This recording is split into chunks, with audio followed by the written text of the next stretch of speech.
हरे कृष्णा। श्रील प्रभुपाद की जय।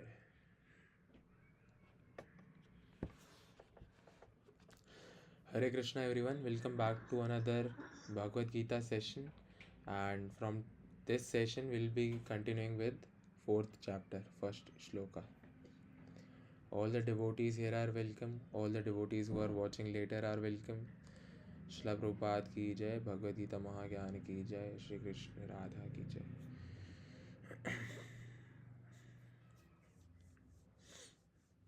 भगवद गीता पढ़ना इज़ वेरी इम्पॉर्टेंट। मैं एक छोटे से इंसिडेंट के साथ स्टार्ट करता हूँ ना, एक इंसिडेंट के साथ स्टार्ट करते हैं। बहुत ज़्यादा लंबा नहीं कर पाएंगे सेशन, अब से लेके ठीक 1 घंटे बाद ही सेशन बंद हो जाएगा। And the discussion we can do tomorrow morning after japa session. तो क्या होता है ना, people those who are not Krishna consciousness, जो भगवान को नहीं जानते हैं, वो बहुत बहुत अभागे हैं, उनकी लाइफ बहुत प्रॉब्लमैटिक है। लेकिन जो भगवान को जानता है, it means they have solved the purpose of their life. They know the purpose of life. They are working towards the goal to reach back to Godhead. And it is not about the goal only. It is about our dharma. Our real dharma is what? Krishna Bhakti. You know, being the eternal servant of Krishna, we are always connected with Krishna. लेकिन because of our past karma, past sinful activities, हम क्या हो गए, बंध गए इस दुनिया में। और इस दुनिया में रहते सारे ऊट पटांग के काम सब करते रहते हैं। तो one of my friend is there, उनका नाम तो मैं नहीं बताऊंगा, लेकिन वो है ना रिलेशनशिप में फंसे हुए हैं। मतलब रिलेशनशिप को मैं मानता हूँ फंसना ही होता है ना। If anyone of you, I hope you are not in a relationship with someone, लेकिन if anyone of you is in a relationship with someone, just make sure that you get married to the same person as early as possible. जितना जल्दी हो सके शादी कर लो उनसे आप, क्योंकि विदाउट शादी ये रिलेशनशिप अच्छा नहीं है, आपकी भक्ति के लिए भी अच्छा नहीं है और किसी चीज़ के लिए अच्छा नहीं है। क्या होता है ना कि those who are in relationship, वो, चलिए इसके तो हम बाद में स्टार्ट करेंगे, इस टॉपिक को बाद में कंटिन्यू करेंगे। यहाँ पे माता जी और प्रभु जी सब हैं क्योंकि। तो क्या होता है कि जो मेरे फ्रेंड हैं, उनकी मैं आपको बात बताता हूँ। वो बहुत ज़्यादा डिप्रेस हो गए ना, बहुत ज़्यादा डिप्रेशन में चले गए और मुझे कहने लग गए कि तुषार आप तो बहुत खुश रहते हो हमेशा, क्या राज है। मैंने कहा कृष्ण का नाम ही राज है, हरे कृष्णा चैंटिंग करो और खुश रहो।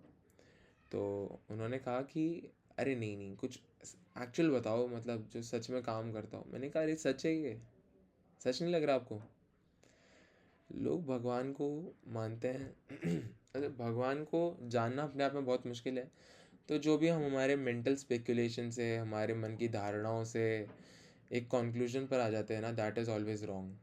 तो कभी भी हमें मन से नहीं करना कि भगवान को शायद ये भी ठीक लगता होगा, ऐसे करने से कुछ फ़र्क नहीं पड़ता, बिना नहाए मंदिर चल जाते क्या हो गया, भगवान तो मन देखते हैं, मन साफ होना चाहिए।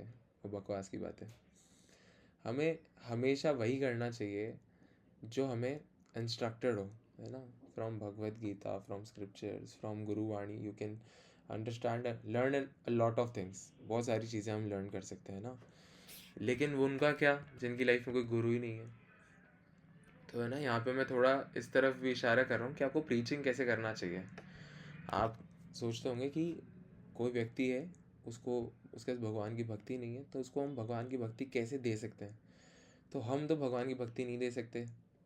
दी तो वो चीज़ जाती है जो पहले हमारे पास हो। अगर हमारे पास नहीं तो हम कैसे देंगे। तो भगवान की भक्ति देने के लिए हमें चाहिए कि पहले हम खुद की भक्ति को बहुत स्ट्रॉन्ग करें। Every day chanting and reading is very important. अब सेकेंडली, अगर आप किसी को प्रीच करना भी चाहते हैं तो suggest them a book of Prabhupada. क्योंकि आप उनसे कितनी देर बात कर लेंगे, 10 मिनट, 15 मिनट, 20 मिनट, 1 घंटा।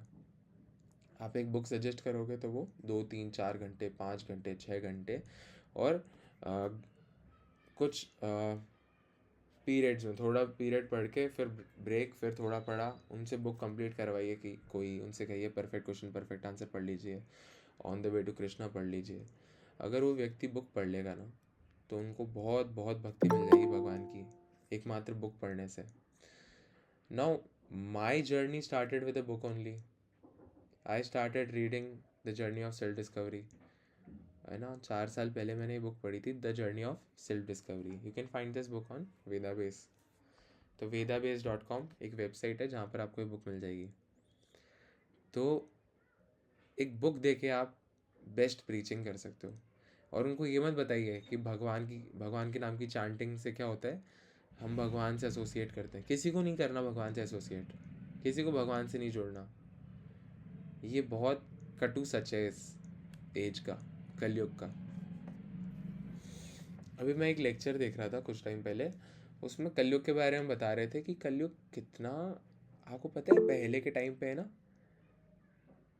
मुझे तो ये बुक मंदिर में ही मिली थी। मतलब मंदिर में एक प्रभु जी ने प्रीच करते हुए मुझे वो बुक दी थी कि ये बुक पढ़िए, तो मैंने वो परचेज़ की थी टेम्पल से। और उन्होंने सजेस्ट किया था कि ये बुक पढ़ लीजिए आप।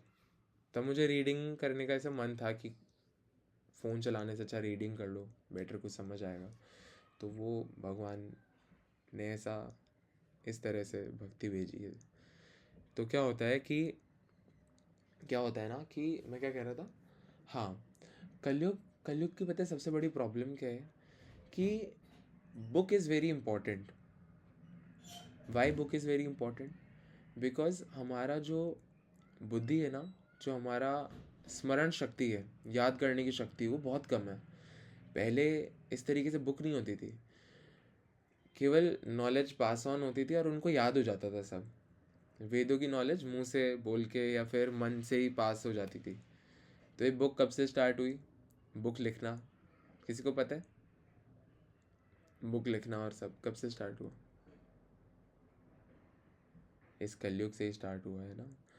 और चैतन्य महाप्रभु है ना, उन्होंने सारे गोस्वामीज़ को दो बहुत मेजर, बहुत इंपॉर्टेंट इंस्ट्रक्शंस दिए थे, जो कि क्या थे कि आप भगवान की जहाँ जहाँ पे भगवान ने लीलाएं करी है उन लीला स्थल को ढूंढिए और बुक लिखिए। तो रूप गोस्वामी की बुक्स है, सनातन गोस्वामी जी की बुक है, उन बुक्स में से हमें नॉलेज मिलती है ना, प्रभुपाद की बुक्स में से हमें नॉलेज मिलती है। तो इन बुक्स को पढ़ना बहुत ज़रूरी है, इन बुक्स का अध्ययन और इन बुक्स का प्रचार बहुत ज़रूरी है ना। बहुत सारी चीज़ें हैं। एक बुक है वो मैं परचेज़ करूँगा टेम्पल से, उससे हम कुछ पढ़ेंगे बहुत इंपॉर्टेंट। उससे मैं थोड़ा आपको बताता हूँ। क्या होता है ना कि हमारी इंद्रियां जो होती है, अगर हम इंद्रियों को कंट्रोल कर लें तो वो बहुत अच्छा है हमारे लिए। उससे हमारी आध्यात्मिक उन्नति और अच्छी होगी। इंद्रियों को हमें संयमित रखना चाहिए, रेगुलेटेड रखना चाहिए ना। बहुत ज़्यादा हम बोले नहीं, और बोले तो भगवान का ही प्रचार करें, है ना, भगवान की बात करें। तो इस बात का बहुत ध्यान रखना है। इसको कहते हैं वाच वेगम। वाच वेगम मतलब बोलने का जो फोर्स होता है ना, सबको बोलने का बहुत मन करता है। जैसे आप किसी से पूछिए कि आप कोई प्रॉब्लम लेके जाइए किसी के पास, तो वो आपको 5 सॉल्यूशन बता देंगे, है ना। तो हमें क्या करना चाहिए ना, हम अपने बोलने पे बहुत काबू रखना चाहिए और भगवान की बुक्स का अध्ययन करना चाहिए, भगवद गीता का अध्ययन करना चाहिए और उसका प्रचार करना चाहिए मुंह से। तो इस तरह से हम मुंह पे कंट्रोल कर सकते हैं। हाँ, वाच वेगम। और ये बहुत सारी जो हमारी इंद्रियां होती है ना, उनके वेग होता है। वेग का मतलब होता है फोर्स। उन फोर्स को हमें कंट्रोल करना चाहिए। जनेंद्रियां होती है ना, उनको कंट्रोल करना चाहिए, स्पेशली प्रभु जीज, है ना, बहुत ज़रूरी है। चलिए अब हम कंटिन्यू करते हैं। प्रभु जी ये ना उपदेशामृत का है, उपदेशामृत में लिखा हुआ है इसके बारे में, 6 वेग है इसमें, फर्स्ट वर्स में लिखा हुआ है कौन सी बुक में? उपदेशामृत। उद्देशामृत। हाँ, सही कह रहे हो आप। आपने पढ़ी है बुक? हरी बोल माता मैंने जी, पढ़ी। बहुत बढ़िया। चलिए अब हम स्टार्ट करते हैं ना। हम स्टार्ट कर सकते हैं रीड करना। कौन पढ़ेगा?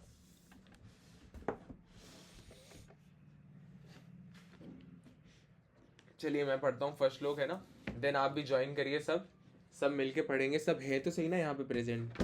एक थम्स अप दे दीजिए आप। चलो बहुत अच्छा है ना। कई कई कई दिन ऐसा लगता है कि भगवान ने कितनी कृपा करी है, कितनी भक्ति, और फिर दुनिया में देखते हैं तो लगता है कि वाकई में भगवान ने ऐसे चुना है कुछ भक्तों को कि तुम भक्ति करो।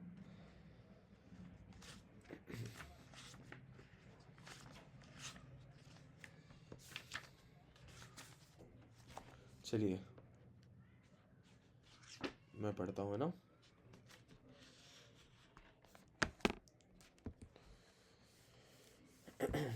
श्री भगवानुवाच इमं विवस्वते योगं प्रोक्त्वा नः मव्ययं विवस्वान मनवे प्राह मनुरिक्ष्वाकवे ब्रवीत्। भगवान श्री कृष्ण ने कहा, मैंने इस अमर योग विद्या का उपदेश सूर्यदेव विवस्वान को दिया, और विवस्वान ने मनुष्यों के पिता मनु को उपदेश दिया, और मनु ने इसका उपदेश इक्ष्वाकु को दिया। यहाँ पर हमें भगवत गीता का इतिहास प्राप्त होता है। ये अत्यंत प्राचीन बताया गया है। जब इसे सूर्य लोक इत्यादि संपूर्ण लोकों के राजा को प्रदान किया गया था। समस्त लोकों के राजा विशेष रूप से निवासियों की रक्षा के निमित्त होते हैं। अतः राजन्य वर्ग को भगवत गीता की विद्या को समझाना चाहिए, जिससे वे नागरिकों प्रजा पर शासन कर सकें और उन्हें काम रूपी भव बंधन से बचा सकें। मानव जीवन का उद्देश्य भगवान के साथ अपने शाश्वत संबंध के आध्यात्मिक ज्ञान का विकास है, और सारे राज्यों तथा समस्त लोकों के शासनाध्यक्षों को चाहिए कि शिक्षा, संस्कृति तथा भक्ति द्वारा नागरिकों को यह पाठ पढ़ाएं। दूसरे शब्दों में, सारे राज्य के शासन अध्यक्ष कृष्ण भावनामृत विद्या का प्रचार करने के लिए होते हैं, जिससे जनता इस महाविद्या का लाभ उठा सके और मनुष्य जीवन के अवसर का लाभ उठाते हुए सफल मार्ग का अनुसरण कर सके। इस मनवंतर में सूर्यदेव विवस्वान कहलाता है, यानी सूर्य का राजा, जो सौर मंडल के अंतर्गत समस्त ग्रहों का उद्गम है। ब्रह्म संहिता में कहा गया है, ब्रह्मा जी ऐसे कहते हैं, मैं उन श्री भगवान गोविंद की पूजा करता हूँ जो आदि पुरुष हैं, और जिनके आदेश से समस्त लोकों का राज सूर्य प्रभूत शक्ति तथा ऊष्मा धारण करता है। यह सूर्य भगवान के नेत्र तुल्य है, और यह उनकी आज्ञा अनुसार अपनी कक्षा को तय करता है। यहाँ पे क्या बताया गया है कि भगवत गीता जो है, इसका हमें इतिहास प्राप्त होता है कि भगवान ने ये नॉलेज किसको दी थी? सूर्यदेव को दी थी। सूर्यदेव ने मनु, सारे मानव, जितने भी मानव हैं उनके पिता मनु को दी थी, और उन्होंने ये उपदेश इक्ष्वाकु को दिया था। कोई जानता है इक्ष्वाकु कौन है?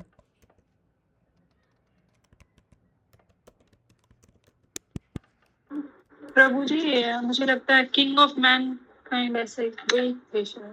हाँ, ये फर्स्ट रूलर थे। इक्ष्वाकु डायनेस्टी थी, उनके फर्स्ट रूलर थे, है ना। तो इनको दिया था। अब क्यों राजाओं को क्यों दी जाती है नॉलेज, ये भी हमें पता चलता है, क्योंकि राजा जो होते हैं वो क्या होते हैं? इन्फ्लुएंशियल होते हैं। अच्छा, जिस देश का राजा ही करप्ट होगा तो हम प्रजा से क्या ही उम्मीद कर सकते हैं? Kind of like that. हम क्या करते हैं ना, जो भी सीनियर पोजीशन पे होते हैं, जो उच्च अधिकारी होते हैं, उनको देख के हम इन्फ्लुएंस होते हैं। तो ये बहुत ज़रूरी है कि जो लीडर्स हैं, पेरेंट्स हैं, और जो भी इन्फ्लुएंसिंग पर्सनालिटीज़ हैं, उनको अपना जीवन बहुत, उनका चरित्र बहुत पवित्र रखना चाहिए, जिससे क्या हो, सभी को एक पॉजिटिव इन्फ्लुएंस मिले। इसलिए भगवत गीता की नॉलेज इनके द्वारा, इनको तो पता ही होना चाहिए। फिर आगे क्या लिखा है?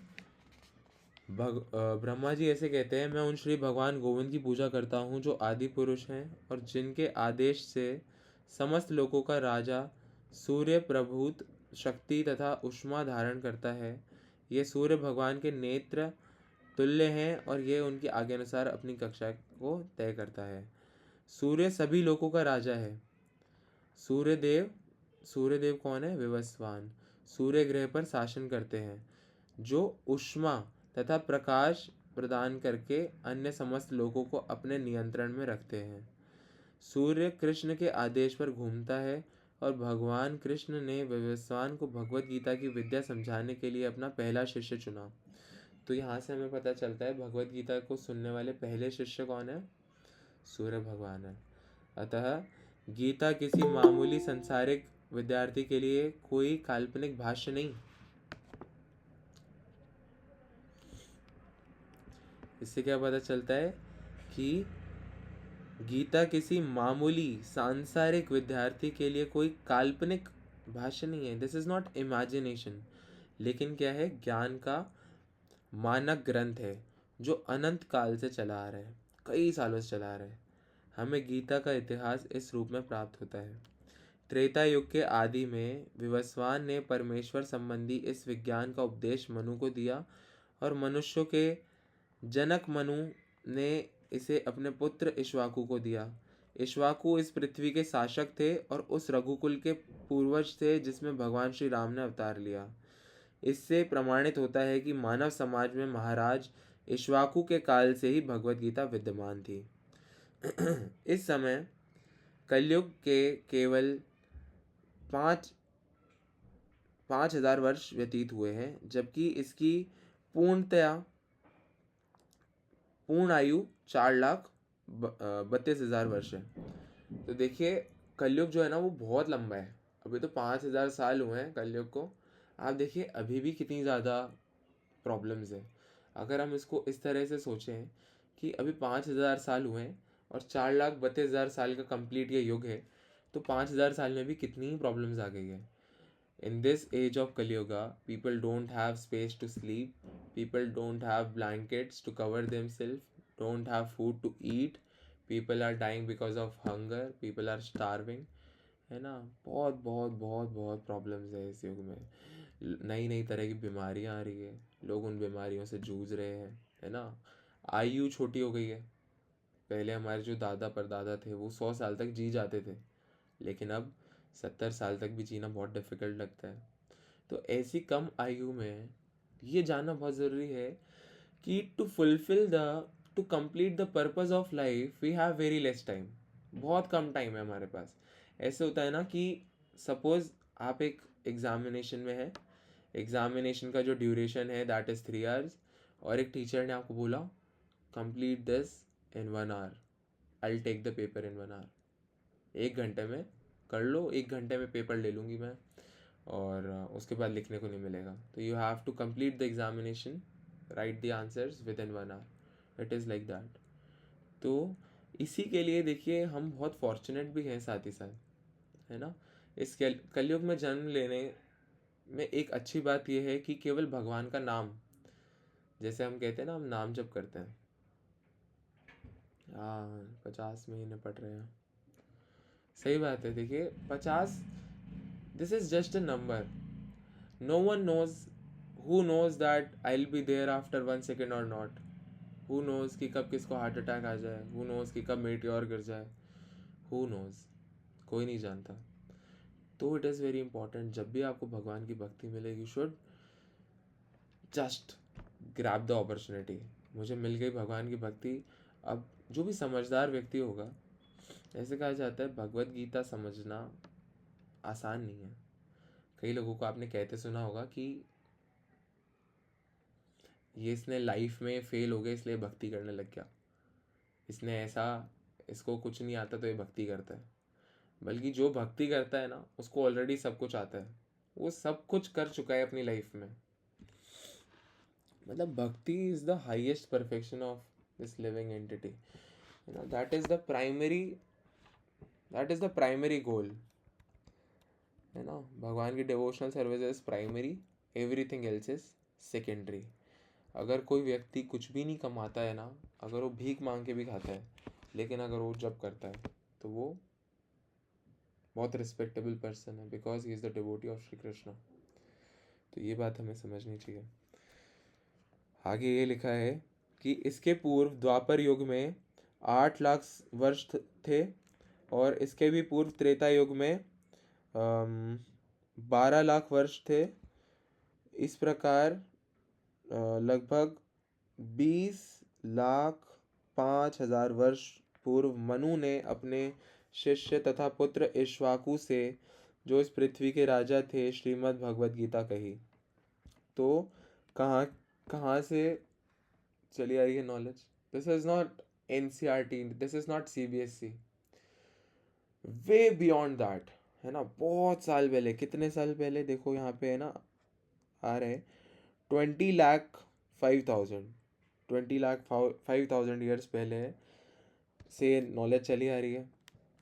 वर्तमान मनु की आयु लगभग 1 2 3 4 5 6 7 30 करोड़ 53 लाख वर्ष अनुमानित की जाती है, जिसमें से अब ये हिंदी वाले वो हैं, बहुत वर्ष बीत चुके हैं। मतलब ये मानते हुए कि मनु के जन्म के पूर्व भगवान ने अपने शिष्य सूर्यदेव विवस्वान को गीता सुनाई, मोटा अनुमान यह है कि गीता कम से कम, ये तो बहुत इंपॉर्टेंट है, 1 2 3 4 5 6 7 12 करोड़ वर्ष पहले कही गई है और मानव समाज में यह 20 लाख वर्षों से विद्यमान रही।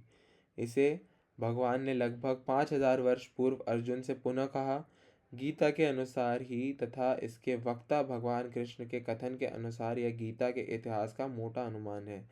सूर्यदेव विवस्वान को इसलिए गीता सुनाई गई क्योंकि वह क्षत्रिय था और उन समस्त क्षत्रियों का जनक है जो सूर्यवंशी हैं। चूँकि भगवत गीता वेदों के ही सामान्य है क्योंकि इससे श्री भगवान ने कहा था, अतः यह ज्ञान अपौरुषेय है।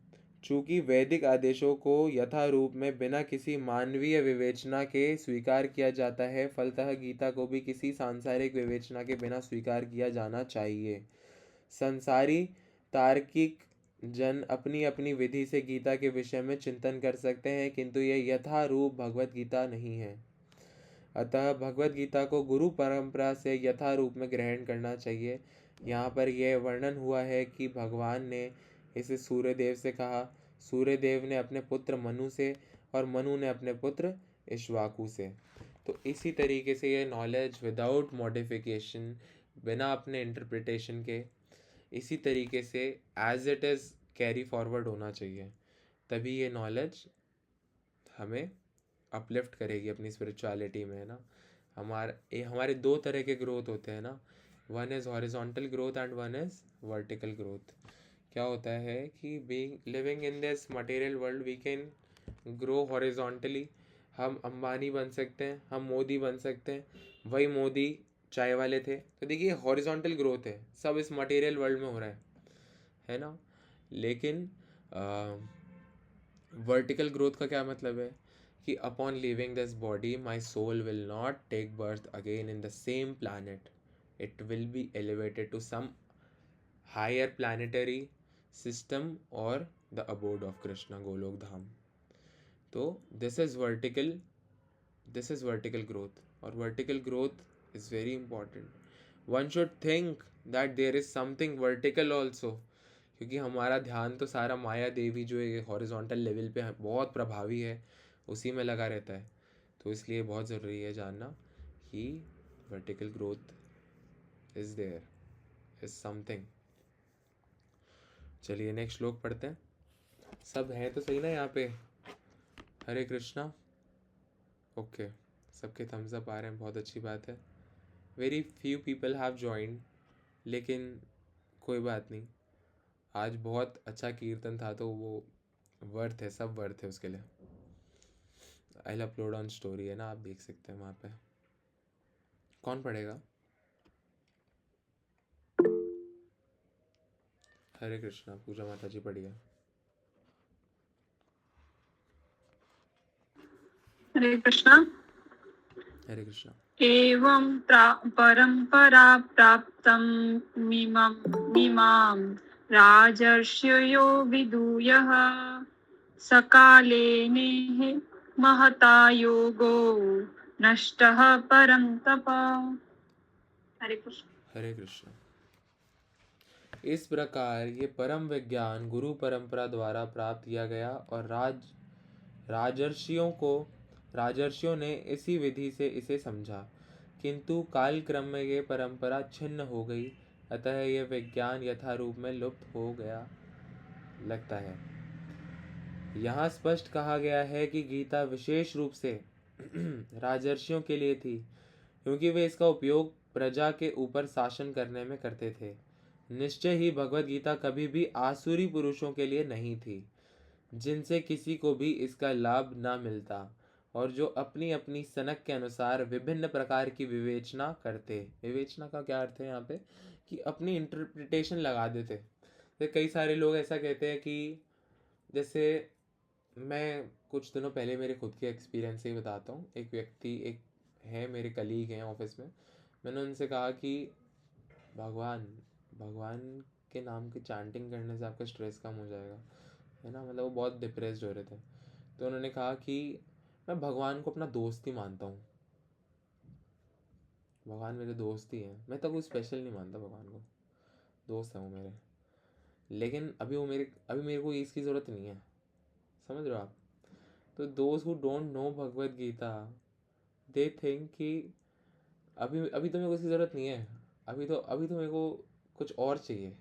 क्या चाहिए? This is very difficult to understand. हम तो बहुत बहुत फॉर्चुनेट है जो हमें समझ आ गया।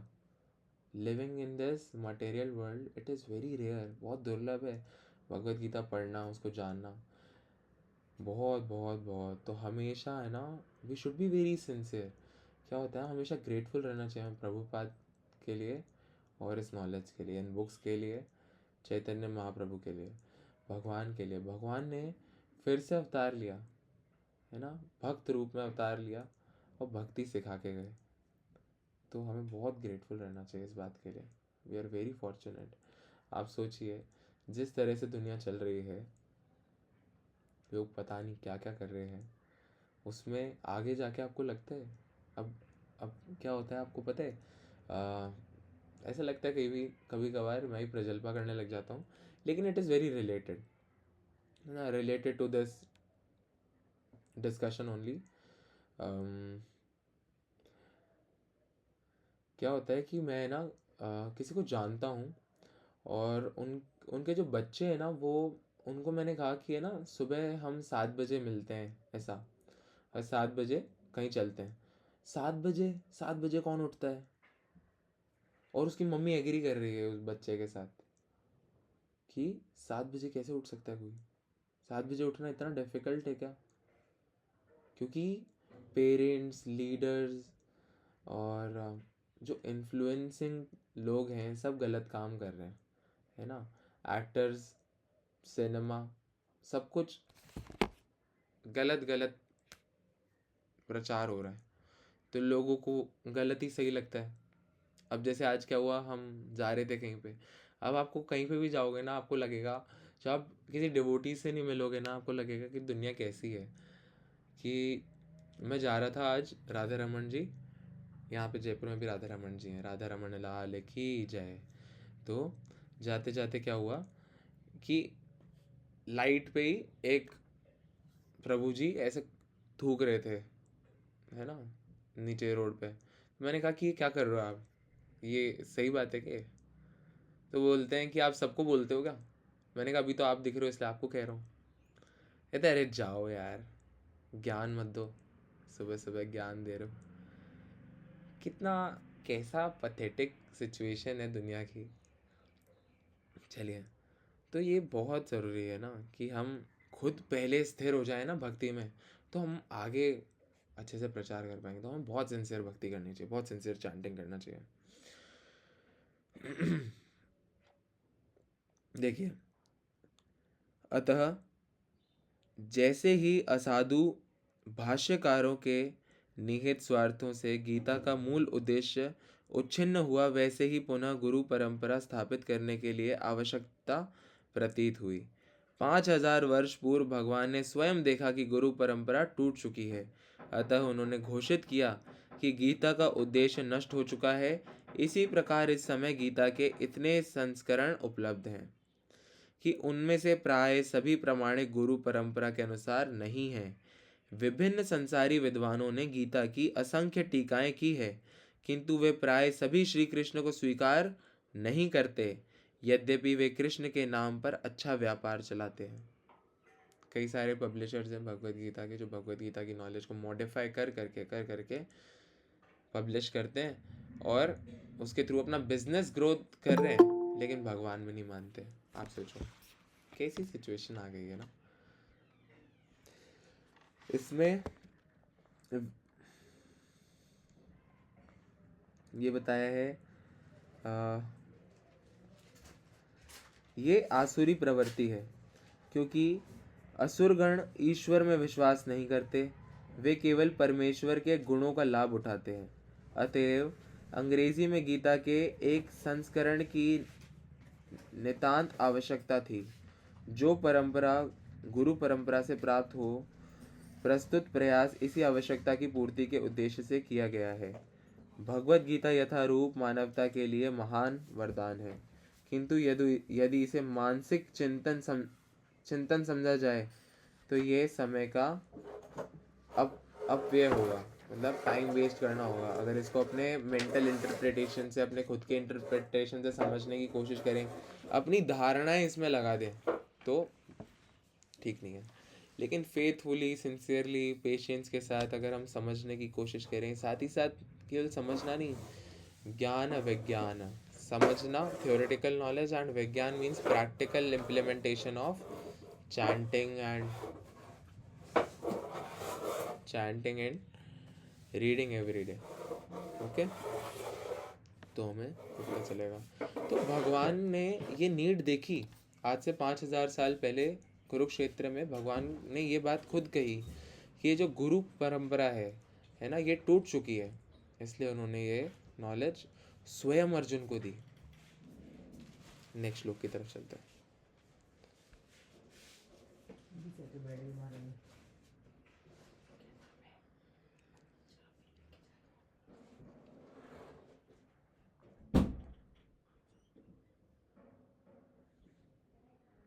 सबको विजिबल है ना श्लोक? सही से दिख रहे? ठीक है, कौन पढ़ेगा?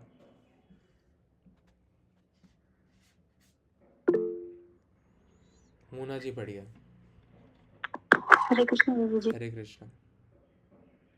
श एवायं मया देत्य योगं प्रक्तो पुरातना भक्तो हर्षिमि सखा चेति रहस्यं हितदूततम्। हरे कृष्ण। हरे कृष्ण। आज मेरे द्वारा वही है प्राचीन योग, यानी परमेश्वर के साथ अपने संबंध का विज्ञान तुमसे कहा जा रहा है, क्योंकि तुम मेरे भक्त तथा मित्र हो। अतः तुम इस विज्ञान के दिव्य रहस्य को समझ सकते हो। यहाँ पे देखो भगवान इस श्लोक से क्या बता रहे हैं, क्वालिफिकेशन बता रहे हैं कि कोई भगवद गीता की नॉलेज कब समझ सकता है, when the person is devoted to Krishna, when the person is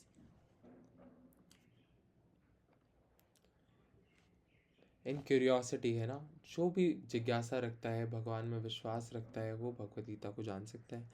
मनुष्यों की दो श्रेणियां होती है, भक्त तथा असुर। तो देखिए यहाँ पे ना डायरेक्टली दो बाइफरफिकेशन करें, सारे जो ह्यूमन सोसाइटी है उसकी दो पार्ट्स में डिवाइड करा है कि या तो कोई व्यक्ति भक्त हो सकता है या फिर असुर हो सकता है। तो जो भक्त नहीं है वो क्या है, असुर है। भगवान ने अर्जुन को इस विद्या का पात्र इसलिए चुना क्योंकि वह उनका भक्त था। किंतु असुर के लिए इस परम गुप्त विद्या को समझ पाना संभव नहीं है। इस परम ज्ञान ग्रंथ के अनेक संस्करण उपलब्ध हैं। इनमें से कुछ भक्तों की टीकाएं हैं और कुछ असुरों की। जो टीकाएं भक्तों द्वारा की गई है वे वास्तविक है, किंतु जो असुरों द्वारा की गई है वे व्यर्थ है। अर्जुन श्री कृष्ण को भगवान के रूप में मानता है, अतः जो गीता भाष्य अर्जुन के पद चिन्हों का अनुसरण करते हुए किया गया है वह इस परम विद्या के पक्ष में वास्तविक सेवा है। किंतु असुर भगवान श्री कृष्ण को उस रूप में नहीं मानते। वे कृष्ण के विषय में तरह तरह की मनगढ़ंत बातें करते हैं और वे कृष्ण के उपदेश मार्ग से सामान्य जनता को गुमराह करते रहते हैं। ऐसे कुमार्गों से बचने के लिए यह एक चेतावनी है। मनुष्य को चाहिए कि अर्जुन की परंपरा का अनुसरण करें और श्रीमद् भगवद गीता के इस परम विज्ञान से लाभान्वित हों। नेक्स्ट श्लोक की तरफ चलते हैं। तो यहाँ पे हमें क्या पता चलती है? इम्पोर्टेंस सही नॉलेज को समझने की, जानने की, क्योंकि दिग्भ्रमित करने वाले कई व्यक्ति मिल जाएंगे आपको। आप तिलक लगाएंगे, अरे क्या होता है तिलक लगाने से, अरे क्या भक्त बन रहे हो तुम, ये तो चलो ठीक है, लेकिन कहीं आपको और गलत काम करने में भी प्रेरित कर सकते हैं। तो ऐसे लोगों से हमेशा बचना चाहिए। अगले श्लोक की तरफ चलते हैं। कौन पढ़ेगा?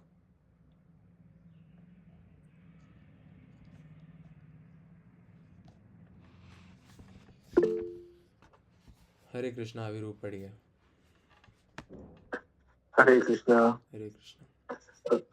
अर्जुन उवाच अपरं भवतो जन्म परं जन्म विवस्वतः कथम एतद् विजनीयं त्वमदौ प्रोक्तवानिति। हरे कृष्णा। हरे कृष्णा। अर्जुन ने कहा, सूर्यदेव विवस्वान आपसे पहले हो चुके ज्येष्ठ हैं, तो फिर मैं कैसे समझूं कि प्रारंभ में भी आपने उन्हें इस विद्या का उपदेश दिया था। अब देखिए, जब अर्जुन भगवान का माना हुआ भक्त है तो फिर उसे कृष्ण के वचनों पर विश्वास क्यों नहीं हो रहा था? देखो, this is also a quality of a good devotee. A good devotee always ask a question. ऐसा क्यों, ऐसा क्यों, वैसा क्यों, हर चीज़ पूछते हैं। क्यों? Because they are so curious to know the truth. They are so curious to know about Krishna. तथ्य ये है कि अर्जुन ये जिज्ञासा अपने लिए नहीं कर रहा है, अभी तो ये जिज्ञासा उन सबों के लिए है जो भगवान में विश्वास नहीं करते, अथवा उन असुरों के लिए है जिन्हें यह विचार पसंद नहीं है कि कृष्ण को भगवान माना जाए। उन्हीं के लिए अर्जुन ये बात इस तरह पूछ रहा है, मानो वे स्वयं भगवान या कृष्ण से अवगत ना हो। जैसे कि 10वें अध्याय में स्पष्ट हो जाएगा, अर्जुन भली भांति जानता था कि कृष्ण श्री भगवान है और वे प्रत्येक वस्तु के मूल स्रोत हैं तथा ब्रह्म की चरम सीमा है। निसंदेह कृष्ण इस पृथ्वी पर देवकी के पुत्र रूप में भी अवतीर्ण हुए। सामान्य व्यक्ति के लिए यह समझ पाना अत्यंत कठिन है कि कृष्ण किस प्रकार उसी शाश्वत आदि पुरुष श्री भगवान के रूप में बने रहे हैं। अतः इस बात को स्पष्ट करने के लिए ही अर्जुन ने कृष्ण से यह प्रश्न पूछा, जिससे वे ही प्रामाणिक रूप में बताएं। कृष्ण परम प्रमाण है। ये तथ्य आज ही नहीं, अनंत काल से सारे विश्व द्वारा स्वीकार किया जाता रहा है। केवल असुर ही इसे अस्वीकार करते रहते हैं। जो भी हो, चूंकि कृष्ण सर्व स्वीकृत परम प्रमाण है, अतः अर्जुन उन्हीं से प्रश्न करता है जिससे कृष्ण स्वयं बताएं और असुर तथा उनके अनुयायी जिस भांति अपने लिए तोड़ मरोड़ करके उन्हें प्रस्तुत करते रहे हैं, उससे बचा जा सके। ये प्रत्येक व्यक्ति के लिए आवश्यक है कि अपने कल्याण के लिए वह कृष्ण विद्या को जाने। अतः जब कृष्ण स्वयं अपने विषय में बोल रहे हों तो यह सारे विश्व के लिए शुभ है। कृष्ण द्वारा की गई ऐसी व्याख्याएं असुरों को भले ही विचित्र लगे, क्योंकि वे अपने ही दृष्टिकोण से कृष्ण का अध्ययन करते हैं, किंतु जो भक्त है वे साक्षात कृष्ण द्वारा उच्चरित वचनों का हृदय से स्वागत करते हैं। भक्त गण कृष्ण के ऐसे प्रामाणिक वचनों की सदा पूजा करेंगे, क्योंकि वे लोग उनके विषय में अधिकाधिक जानने के लिए उत्सुक रहते हैं। इस तरह नास्तिक गण जो कृष्ण को सामान्य व्यक्ति मानते हैं, वे भी कृष्ण को अति मानव, सच्चिदानंद विग्रह, दिव्य, त्रिगुणातीत तथा दिक्काल के प्रभाव से परे समझ सकेंगे। अर्जुन की कोटि के श्री कृष्ण भक्त को कभी भी कृष्ण के दिव्य स्वरूप के विषय में कोई भ्रम नहीं हो सकता। अर्जुन द्वारा भगवान के समक्ष ऐसा प्रश्न उपस्थित करने का उद्देश्य उन व्यक्तियों की नास्तिकतावादी प्रवृत्ति को चुनौती देना था, जो कृष्ण को भौतिक प्रकृति के गुणों के अधीन एक सामान्य व्यक्ति मानते हैं। अर्जुन का क्वेश्चन क्या है कि भगवान, जब सूर्यदेव विवस्वान आपसे भी पहले थे, क्योंकि ये तो द्वापर युग में हो रहा है सब, आप तो द्वापर युग में हो, आपने द्वापर युग में जन्म लिया है, तो उस वक्त आपने ही कैसे बताया? तो ये क्वेश्चन क्यों पूछ रहे हैं अर्जुन? जिससे क्या हो, जितने भी नास्तिक हैं उनको एक अच्छा जवाब मिल सके इस बात का। उनके बिहाफ पे अर्जुन एक क्वेश्चन पूछ रहा है, because Arjun is already a very great devotee of Krishna. No one is comparable to Arjun, है ना? किसी की भी तुलना अर्जुन से नहीं की जा सकती, क्योंकि देखो अर्जुन को स्वयं भगवान बता रहे हैं। आप सोचिए कि क्या डिवोशन के किस लेवल पे अर्जुन है, जो वो स्वयं भगवान से सुन रहे हैं, फर्स्ट पर्सन सुनने वाले। श्री भगवान कहते हैं, फिर नेक्स्ट श्लोक की तरफ चलते हैं, क्या कह रहे हैं भगवान, इसका क्या आंसर देते हैं?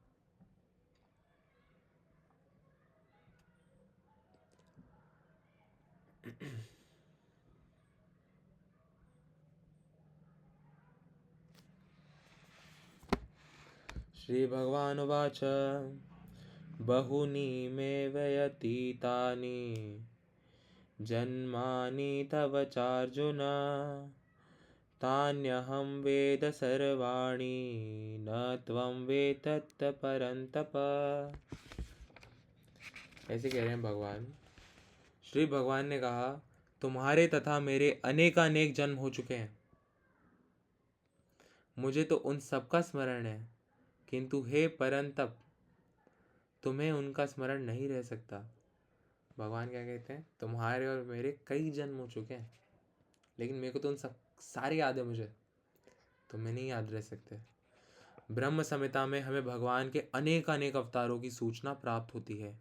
उनमें से कहा गया है, मैं उन आदि पुरुष श्री भगवान गोविंद, ब्रह्मा जी कहते हैं, मैं उन आदि पुरुष श्री भगवान गोविंद की पूजा करता हूँ जो अद्वैत, अच्युत तथा अनादि हैं। यद्यपि अनंत रूप में उनका विस्तार है, किंतु तो भी वे आद्य, पुरातन तथा नित्य नव यौवन युक्त रहे हैं। श्री भगवान ने ऐसे सच्चिदानंद रूप को प्राय श्रेष्ठ वैदिक विद्वान जानते हैं, किंतु विशुद्ध अन्य भक्तों को तो उनके दर्शन नित्य ही होते रहते हैं। श्री भगवान के ऐसे सच्चिदानंद रूप को प्राय श्रेष्ठ वैदिक विद्वान जानते हैं, लेकिन जो भगवान के भक्त हैं, उन अनन्य भक्त हैं, उनको उनके दर्शन नित्य होते रहते हैं। ब्रह्म संहिता में यह भी कहा गया है, मैं उन श्री भगवान गोविंद की पूजा करता हूँ जो राम, नरसिंह आदि अवतारों तथा अंशावतारों में नित्य स्थित रहते हुए भी कृष्ण नाम से विख्यात आदि पुरुष हैं, और जो स्वयं ही भी अवतरित होते हैं। भगवान नरसिंह भगवान एंड कृष्णा, राम भगवान and Krishna are not different. यहाँ पे हमें ये भी समझना चाहिए कि पीपल नाउ डेज, मैं तो राम भगवान की पूजा करता हूँ, मैं तो राम भगवान का भक्त हूँ, कृष्ण भगवान की नहीं करता, ऐसे लोग भी मिल जाएंगे आपको। अरे भाई ये क्या होता है, कृष्ण भगवान, राम भगवान, भगवान भगवान है ना? ये तो वही बात हो गई कि डॉक्टर ने मीठा दोनों आंखों में भेद करना। हाँ, मैं कुछ और थोड़ा फनी एग्जाम्पल बता रहा था कि ये तो वही बात हो गई कि है ना, मीठा खाने के लिए मना करा है डॉक्टर ने, और हम कह रहे हैं मीठा नहीं खाता, मैं गुलाब जामुन तो खा लेता हूँ, पर थोड़ा काइंड ऑफ वैसे ही हो गया है ना। चलिए आगे पढ़ते हैं। मैं उन श्री भगवान गोविंद की पूजा करता हूँ जो राम, नरसिंह आदि अवतारों तथा अंशावतारों में नित्य स्थित रहते हुए भी श्री कृष्ण नाम से विख्यात हुए, श्री कृष्ण नाम से विख्यात हुए आदि पुरुष हैं, और जो स्वयं भी अवतरित होते हैं। वेदों में भी कहा गया है कि अद्वैत होते हुए भी भगवान असंख्य रूपों में प्रकट होते हैं। वे उस वैदुर्य मणि के समान है जो अपना रंग परिवर्तित करते हुए भी एक ही रहता है। इन सारे रूपों को विशुद्ध निष्काम भक्त ही समझ पाते हैं, केवल वेदों के अध्ययन से उनको नहीं समझा जा सकता। वेदेषु दुर्बलम मात्म भक्तो, अर्जुन जैसे भक्त कृष्ण के नित्य सखा है, और जब भी भगवान अवतरित होते हैं तो उनके पार्षद भक्त भी विभिन्न रूपों में उनकी सेवा करने के लिए उनके साथ साथ अवतार लेते हैं। अर्जुन ऐसा ही भक्त है, और इस श्लोक से पता चलता है कि लाखों वर्ष पूर्व जब भगवान कृष्ण ने भगवत गीता का प्रवचन सूर्यदेव विवस्वान से किया, तो उस समय अर्जुन भी किसी भिन्न रूप में उपस्थित था। किंतु भगवान तथा अर्जुन में यह अंतर है कि भगवान ने ये घटना याद रखी, किंतु अर्जुन इसे याद नहीं रख सका। अंश रूप जीवात्मा तथा परमेश्वर में यही अंतर है। यद्यपि अर्जुन को यहाँ परम शक्तिशाली वीर के रूप में संबोधित किया गया है, जो शत्रुओं का दमन कर सकता है, किंतु विगत जन्मों में जो घटना घटी है उन्हें स्मरण रखने में वह अक्षम है। अतः भौतिक दृष्टि से जीव चाहे कितना ही बड़ा क्यों न हो, वह कभी परमेश्वर की समता नहीं कर सकता। भगवान का नित्य संगी निश्चित रूप से मुक्त पुरुष होता है, किंतु वह भगवान के तुल्य नहीं होता। ब्रह्म संहिता में भगवान को अच्युत कहा गया, जिसका अर्थ होता है कि वे भौतिक संपर्क में रहते हुए भी अपने को नहीं भूलते। अतः भगवान तथा जीव कभी भी सभी तरह से एक समान नहीं हो सकते।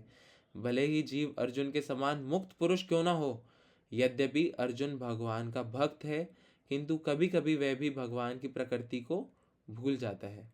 किंतु दैवी कृपा से भक्त तुरंत भगवान की अच्युत स्थिति को समझ जाता है, जबकि अभक्त या असुर इस दिव्य प्रकृति को नहीं समझ पाता।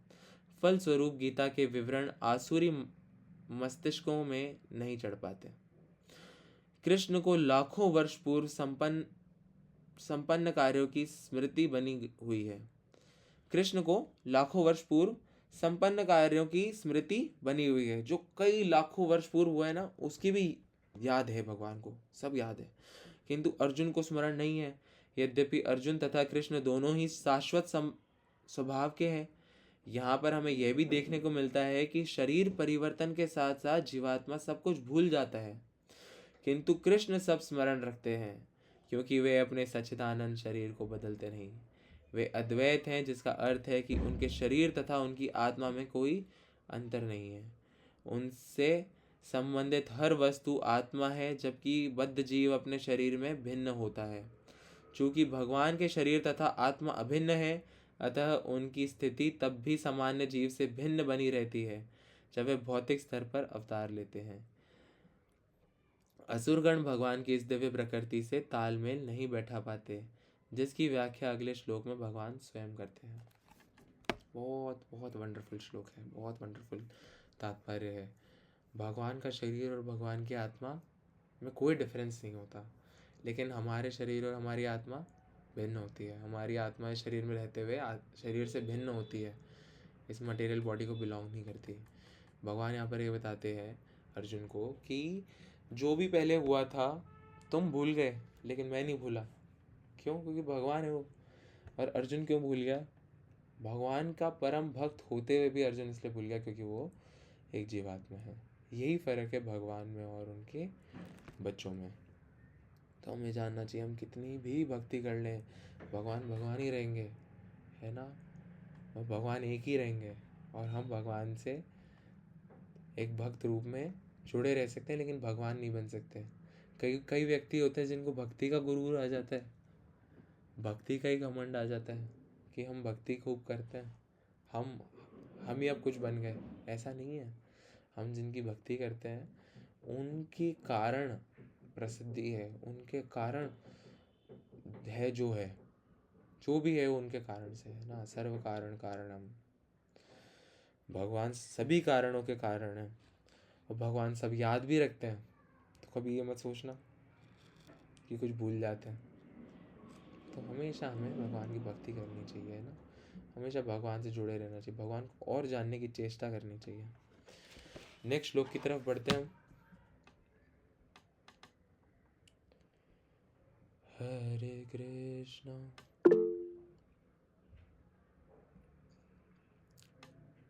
हाँ पूजा जी पढ़िए। हरे कृष्ण प्रभु जी। हरे कृष्ण। पढ़ूं? हाँ पढ़िए। अजोऽपि सन्नवयात्मा भूतानामीश्वरोऽपि सन् प्रकृतिं स्वामधिष्ठाय संभवाम्यात्ममायया। हरे कृष्ण, बहुत अच्छा। यद्यपि मैं अजन्मा तथा अविनाशी हूँ और यद्यपि मैं समस्त जीवों का स्वामी हूँ, तो भी प्रत्येक युग में मैं अपने आदि दिव्य रूप में प्रकट होता हूँ।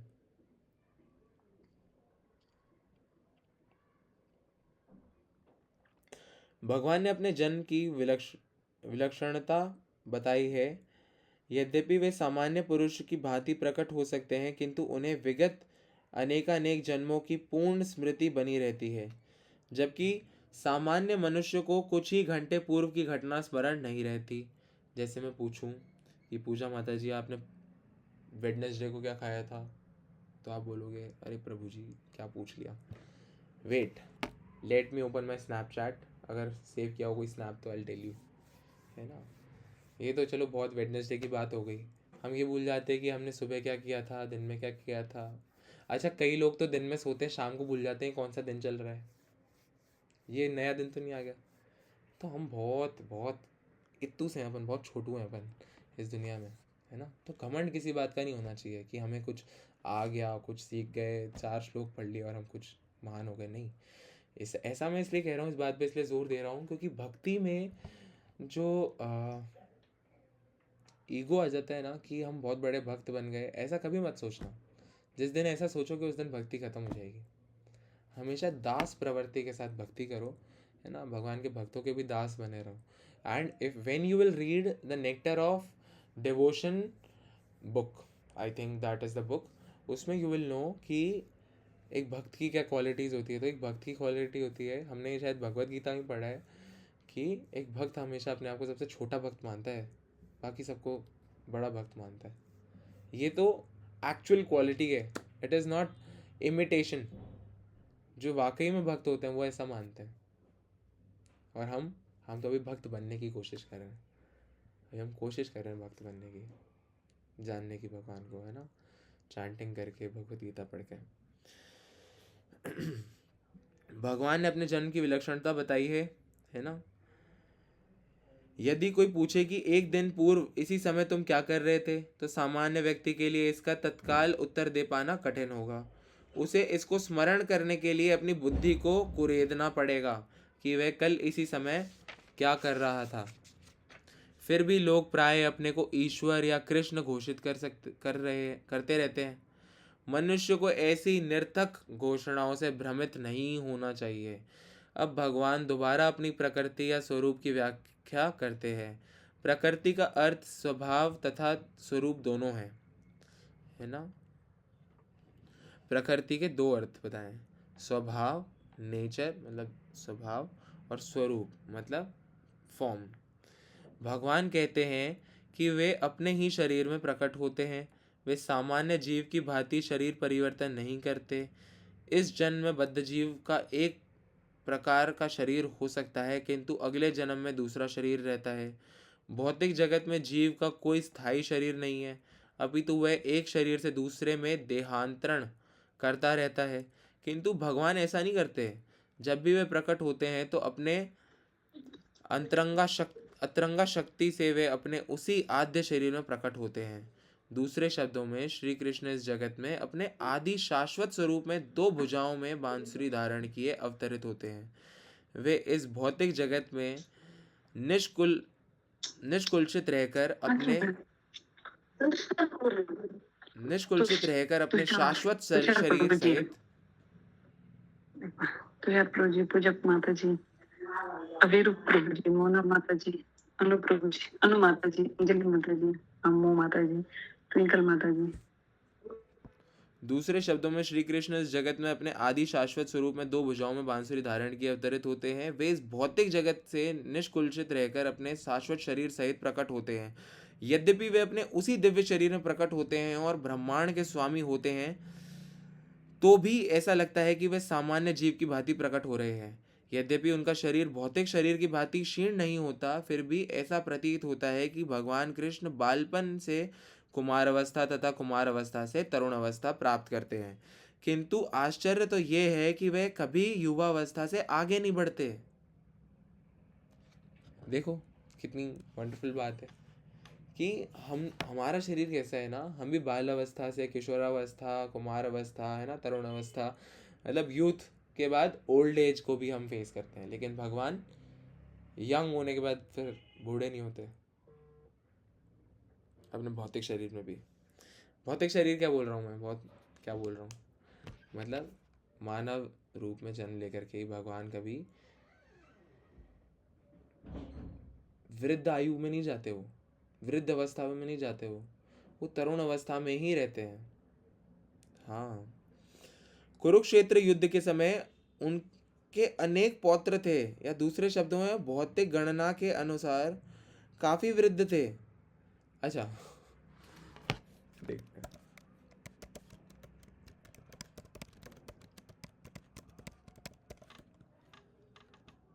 देखो, कृष्ण है ना 89 या 90 ईयर्स के होते हैं महाभारत के युद्ध के समय, लेकिन आपने देखा है, इमेजेस देखे हैं, पिक्चर्स देखे हैं, लगता है कृष्ण 90 ईयर्स के हैं? नहीं लगता ना। अच्छा, उस समय तो खैर उम्र ही काफ़ी वो होती थी, है ना, बहुत लंबा लाइफ स्पैन होता था। फिर भी वे 20-25 वर्ष के युवक जैसे लगते थे। हमें कृष्ण की वृद्धावस्था का कोई चित्र नहीं दिखता, क्योंकि वे कभी भी हमारे समान वृद्ध नहीं होते, यद्यपि वे तीनों काल में, भूत, वर्तमान तथा भविष्य काल में सबसे वयोवृद्ध पुरुष हैं, सबसे बड़े, सबसे बूढ़े। ना तो उनका शरीर और ना ही बुद्धि कभी क्षीण होती या बदलती है। अतः यह स्पष्ट है कि इस जगत में रहते हुए भी वे उसी अजन्मा सच्चिदानंद रूप वाले हैं, जिसके दिव्य शरीर तथा बुद्धि में कोई परिवर्तन नहीं होता। वस्तुतः उनका आविर्भाव और तिरोभाव सूर्य के उदय तथा अस्त के समान है, जो हमारे सामने से घूमता हुआ हमारी दृष्टि से ओझल हो जाता है। जब सूर्य हमारी दृष्टि से ओझल रहता है तो हम सोचते हैं कि सूर्य अस्त हो गया है, और जब वह हमारे समक्ष होता है तो हम सोचते हैं कि वह क्षितिज में है। वस्तुतः सूर्य स्थिर है, किंतु अपनी अपूर्ण एवं श्रुतिपूर्ण इंद्रियों के कारण हम सूर्य को उदय और अस्त होते परिकल्पित करते हैं। कितना अच्छा एग्जाम्पल है। जैसे सन हमेशा रहता है, सन हमेशा एक जगह पे स्थिर रहता है अर्थ के लिए, लेकिन अर्थ ही घूम घूम के देखता है, तो कभी लगता है भगवान है, कभी भगवान नहीं है। मतलब अगर सूर्य को भगवान से, यहाँ पे इस एग्जाम्पल में सूर्य को अगर हम भगवान से वो कर रहे हैं, कंपेयर कर रहे हैं, तो और अर्थ को एक व्यक्ति से, तो अर्थ अपने ही स्पेकुलेशन के कारण भगवान को, यानी सूर्य को कभी देखती है, कभी नहीं देखती, और सोचती है अंधेरा हो गया, है ना। और चूंकि भगवान का प्राकट्य तथा तिरोधान सामान्य जीव से भिन्न है, अतः स्पष्ट है कि वे शाश्वत हैं, अपनी अतरंगा शक्ति के कारण आनंद स्वरूप हैं, और इस भौतिक प्रकृति द्वारा कभी कलुषित नहीं होते। वेदों द्वारा भी पुष्टि की जाती है कि भगवान अजन्मा होकर भी अनेक रूपों में अवतरित होते रहते हैं। वैदिक साहित्यों से भी पुष्टि होती है कि यद्यपि भगवान जन्म लेते प्रतीत होते हैं, किंतु तो भी वे शरीर परिवर्तन नहीं करते। श्रीमद् भागवतम में वे अपने माता के समक्ष नारायण रूप में 4 भुजाओं तथा षड ऐश्वर्यों से युक्त होकर प्रकट होते हैं। उनका आद्य शाश्वत रूप में प्राकट्य उनकी अहेतु की कृपा है, जो जीवों को प्रदान की जाती है, जिससे वे भगवान के यथा रूप में अपना ध्यान केंद्रित कर सकें, ना कि निर्विशेषवादियों द्वारा मनोधर्म या कल्पनाओं पर आधारित रूप में। विश्वकोश के अनुसार माया या आत्म माया शब्द भगवान की अहेतु की कृपा का सूचक है। भगवान अपने समस्त पूर्व आविर्भाव तिरोभाव से अवगत रहते हैं, किंतु सामान्य जीव को जैसे ही नवीन शरीर प्राप्त होता है, वह अपने पूर्व शरीर के विषय में सब कुछ भूल जाता है। वे समस्त जीवों के स्वामी हैं, क्योंकि इस धरा पर रहते हुए वे आश्चर्यजनक तथा अतिमानवीय लीलाएं करते रहते हैं। अतः भगवान निरंतर वही परम सत्य रूप हैं, और उनके स्वरूप तथा आत्मा में या उनके गुण तथा शरीर में कोई अंतर नहीं होता। जब ये प्रश्न किया जा सकता है कि संसार में भगवान क्यों आविर्भूत और तिरोभूत होते रहते हैं, अगले श्लोक में इसकी व्याख्या की गई है।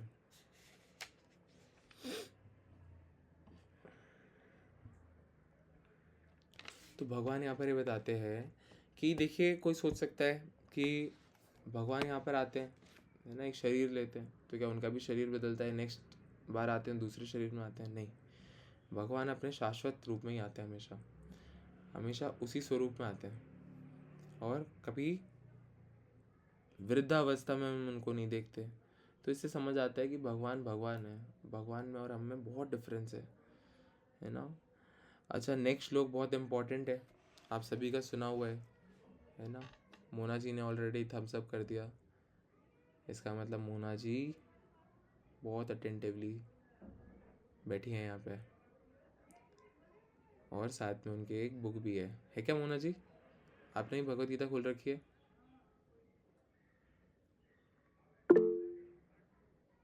ठीक है। प्रभु जी मैंने खोल रखी है। आपका तो मुझे पता है, इसलिए पूछ नहीं रहा, ऑलरेडी पता है मुझे। चलिए अगला श्लोक पढ़ते हैं। कौन पढ़ेगा? संगीता जी आप पढ़ेंगे? जी प्रभु जी। पढ़िए। हरे कृष्ण। हरे Krishna.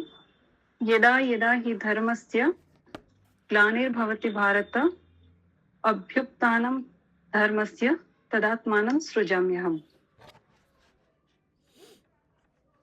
Very very important shloka of Bhagavad Gita, very important. भगवान अपने आने का, इस भूलोक में आने का कारण बता रहे हैं। हे भरतवंशी, जब भी और जहाँ भी धर्म का पतन होता है और अधर्म की प्रधानता होने लगती है, तब तब मैं अवतार लेता हूँ। हरि बोल। भगवान क्यों जन्म लेते हैं, क्यों आते हैं? जब जब अधर्म की स्थापना होने लगती है और धर्म कम होता है ना, धर्म का पतन होने लगता है, तब भगवान आते हैं धर्म की स्थापना करने के लिए। ये वो नेक्स्ट श्लोक में बताएंगे। तो नेक्स्ट श्लोक इज ऑल्सो वेरी इंपॉर्टेंट, और इसी के साथ ही बोला जाता है वो। ठीक है, नेक्स्ट श्लोक कौन सा है? परित्राणाय साधूनां विनाशाय च दुष्कृताम्। चलिए पहले इसको पढ़ते हैं। यहाँ पर सृजामी शब्द महत्वपूर्ण है। सृजामी सृष्टि के अर्थ में नहीं प्रयुक्त हो सकता, क्योंकि पिछले श्लोक के अनुसार भगवान के स्वरूप या शरीर की सृष्टि नहीं होती, क्योंकि उनके सारे स्वरूप शाश्वत रूप में विद्यमान रहने वाले हैं। अतः सृजामी का अर्थ है कि भगवान स्वयं यथा रूप में प्रकट होते हैं। सृजामी का यहाँ पे क्या अर्थ है? सृजामी प्रकट करता हूँ, अपने आप को मैं उस समय प्रकट करता हूँ। तो उसका अर्थ ये है कि यद्यपि भगवान क्रमानुसार अर्थात ब्रह्म के एक दिन में 7वें मनु के 28वें युग में द्वापर के अंत में प्रकट होते हैं, किंतु वे इस नियम का पालन करने के लिए बाध्य नहीं हैं, क्योंकि वे स्वेच्छा से कर्म करने के लिए स्वतंत्र हैं। अतः जब भी अधर्म की प्रधानता तथा धर्म का लोप होने लगता है, तो वे स्वेच्छा से प्रकट होते हैं। धर्म के नियम वेदों में दिए हुए हैं, और यदि इन नियमों के पालन में कोई त्रुटि आती है तो मनुष्य अधार्मिक हो जाता है। श्रीमद् भागवत में बताया गया है कि ऐसे नियम भगवान के नियम हैं। केवल भगवान ही किसी धर्म की व्यवस्था कर सकते हैं। वेद भी मूलतः ब्रह्म के हृदय में से भगवान द्वारा उच्चारित माने जाते हैं। अतः धर्म के नियम भगवान के प्रत्यक्ष आदेश हैं। धर्मम तु साक्षात् भगवत प्रणीतम। भगवत गीता में अध्योपांत इन्हीं नियमों का संकेत है। वेदों का उद्देश्य परमेश्वर के आदेशानुसार ऐसे नियमों की स्थापना करना है, और गीता के अंत में भगवान स्वयं आदेश देते हैं कि सर्वोच्च धर्म उनकी शरण ग्रहण करना है। वैदिक नियम जीव को पूर्ण शरणागति की ओर अग्रसर करने वाले हैं, और जब भी असुरों द्वारा इन नियमों में व्यवधान आता है, तभी भगवान प्रकट होते हैं। श्रीमद् भागवत पुराण से हम जानते हैं कि बुद्ध कृष्ण के अवतार हैं, जिनका प्रादुर्भाव उस समय हुआ जब भौतिकतावाद का बोलबाला था, और भौतिकतावादी लोग वेदों को प्रमाण बनाकर उसकी आड़ ले रहे थे। यद्यपि वेदों में विशिष्ट कार्यों के लिए पशु बलि के विषय में कुछ सीमित विधान थे, किंतु आसुरी वृत्ति वाले लोग वैदिक नियमों का संदर्भ दिए बिना पशु बलि को अपनाए हुए थे। भगवान बुद्ध इस अनाचार को रोकने तथा अहिंसा के वैदिक नियमों की स्थापना करने के लिए अवतरित हुए। अतः भगवान के प्रत्येक अवतार का विशेष उद्देश्य होता है, और इन सब का वर्णन शास्त्रों में हुआ है। ये तथ्य नहीं है कि केवल भारत की धरती में भगवान अवतरित होते हैं। वे कहीं भी और किसी भी काल में इच्छा होने पर प्रकट हो सकते हैं। वे प्रत्येक अवतार लेने पर धर्म के विषय में उतना ही कहते हैं जितना कि उस परिस्थिति में जन समुदाय विशेष समझ सकता है। देखिए, कोई कोई कोई कहता है कि है ना, मैं क्रिश्चियनिटी में बिलीव करता हूँ, मैं उसमें इसमें सब में। सबके पिता कृष्ण ही है ना। सब कृष्ण सबसे सुपीरियर एक ही भगवान है। कृष्ण कहे आप, राम कहे, है ना, भगवान एक है। और उनके सेवानिवृत्त कई लोग हैं, देवी देवता, है ना, और भगवान अलग अलग फॉर्म में प्रकट होते हैं। और यहाँ पे बताया जा रहा है कि कैसी स्थिति में, ऐसी स्थिति से प्रकट होते हैं जैसे सपोज कि यहाँ पर है ना, बहुत एक पर्टिकुलर रीजन में बहुत ज़्यादा परेशानियाँ हैं, तो भगवान वहाँ पे प्रकट होके इतनी नॉलेज देते हैं जितनी उनसे डाइजेस्ट हो सके। और दूसरी जगह जहाँ पर लोग पायस हैं वहाँ पर अच्छे से। तो यहाँ पर ये बताया गया है, जैसे ना जीसस ने क्या बताया, क्या प्रचार किया कि वन शुड नॉट किल, क्योंकि वहाँ पर बहुत है ना नॉनवेज जो फूड है वो बहुत ज़्यादा प्रचलन में था, है ना, फॉरेन कंट्रीज़ में। तो उन्होंने ये कहा कि one should not kill, one should not go with someone else's wife, किसी और की वाइफ के साथ नहीं भाग जाना चाहिए। ऐसा क्यों कहते थे? क्योंकि वहाँ पे है ना एक्स्ट्रा मैरिटल अफेयर और ये चीटिंग बहुत होती थी वहाँ पे, बहुत पहले के टाइम से। तो जीसस ने ये नॉलेज दी वहाँ पे, है ना, क्योंकि ये वहाँ पे necessity, need of the moment यही था। हरी बोल, ये मैंने सुना है सीनियर डिवोटीज से लेक्चर्स में कहीं ना कहीं। लेकिन उद्देश्य एक ही रहता है, लोगों को ईश भावना भवित करना तथा धार्मिक नियमों के प्रति आज्ञाकारी बनाना। कभी वे स्वयं प्रकट होते हैं तो कभी अपने प्रामाणिक प्रतिनिधि को अपने पुत्र या दास के रूप में भेजते हैं, या वेश बदलकर स्वयं ही प्रकट होते हैं। भगवत गीता के सिद्धांत अर्जुन से कहे गए थे, अतः वे किसी भी महापुरुष के प्रति हो सकते हैं,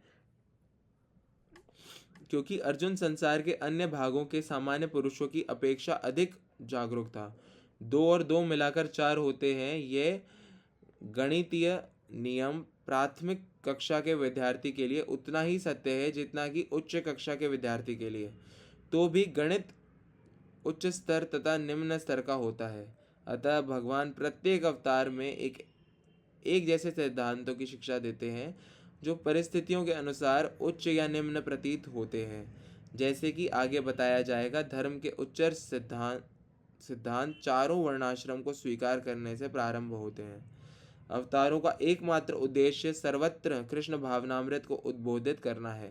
परिस्थिति के अनुसार यह भावनामृत प्रकट तथा अप्रकट होता है। बहुत ज़्यादा। अच्छा, सब यहाँ प्रेजेंट है ना, give me a thumbs up. Aviru Prabhu चले गए, सो सैड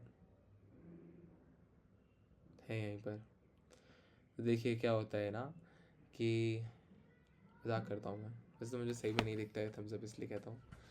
तो क्या होता है ना कि भगवान है ना परिस्थिति के अकॉर्डिंग आते हैं। तो यहाँ पे भगवान के अवतार लेने के ऊपर बताया गया है कि भगवान अवतार लेते हैं तो क्यों लेते हैं, किस परिस्थिति में लेते हैं। जब भी अधर्म की स्थापना होती है तो भगवान खुद आते हैं या अपने असिस्टेंट को भेज देते हैं, अपने किसी एक अच्छे भक्त को भेज देते हैं जो प्रचार करते हैं, है ना।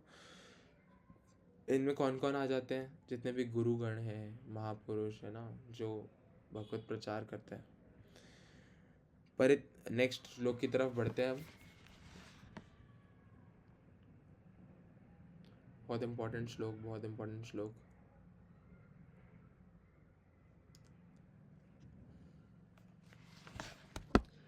परित्राणाय साधूनां विनाशाय च दुष्कृतां धर्म संस्थापनार्थाय संभवामि युगे युगे। भक्तों का उद्धार करने, दुष्टों का विनाश करने तथा धर्म की फिर से स्थापना करने के लिए मैं हर युग में प्रकट होता हूँ। भगवत गीता के अनुसार साधु यानी कि पवित्र पुरुष कृष्ण भावना भवित व्यक्ति है। अधार्मिक लगने वाले व्यक्ति में भी यदि पूर्ण कृष्ण चेतना हो तो उसे साधु समझना चाहिए। दुष्कृताम उन व्यक्तियों के लिए आया है जो कृष्ण भावनामृत की परवाह नहीं करते। ऐसे दुष्कृताम या उपद्रवी मूर्ख तथा अधम व्यक्ति कहलाते हैं।